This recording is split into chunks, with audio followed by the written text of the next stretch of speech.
Hi friends, இன்றைக்கி வந்து சிம்பிளாக எக் ரைஸு எப்படி செய்கிறதுன்னு பார்க்கலாம் வாங்க.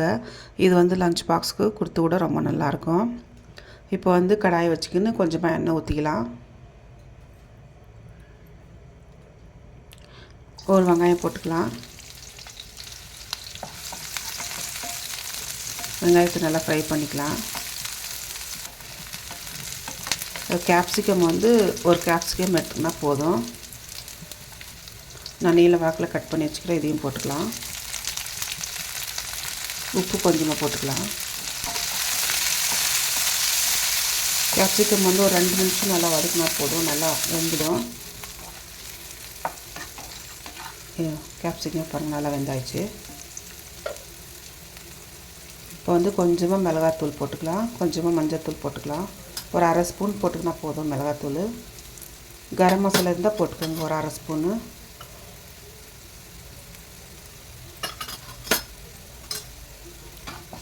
இப்போ இதையும் நல்லா ஃப்ரை பண்ணிக்கலாம்.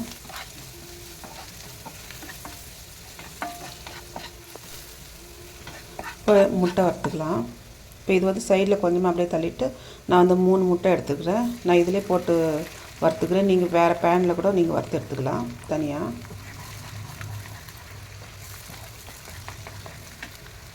இப்போ இது முட்டைக்கு கொஞ்சமாக உப்பு, கரம் மசாலா, கொஞ்சமாக மிளகாத்தூள் போட்டுக்கலாம்.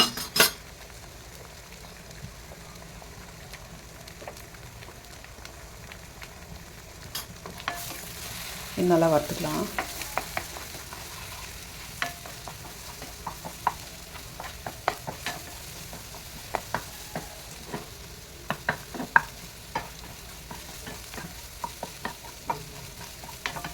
இப்போ எல்லாம் சேர்த்து நல்லா வதக்கலாம்.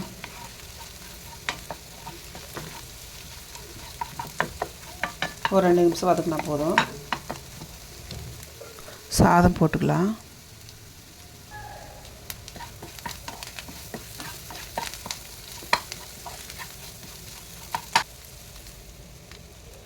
ரைஸ் வந்து பாஸ்மதி அரிசி தான் எடுத்துருக்குறேன். நான் உதிரி நல்லா வடித்து எடுத்துருக்குறேன். நீங்கள் வீட்டில் யூஸ் பண்ணுற அரிசியும் எடுத்துக்கலாம்.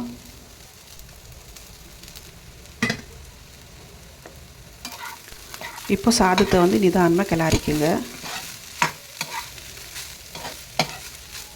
உப்பு பத்தலைன்னா உப்பு போட்டுக்கலாம்.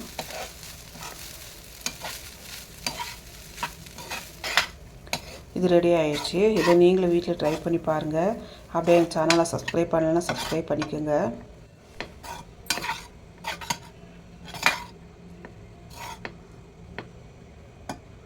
ரெடி ஆயிடுச்சு. பிளேட்டுக்கு மாற்றிக்கலாம்.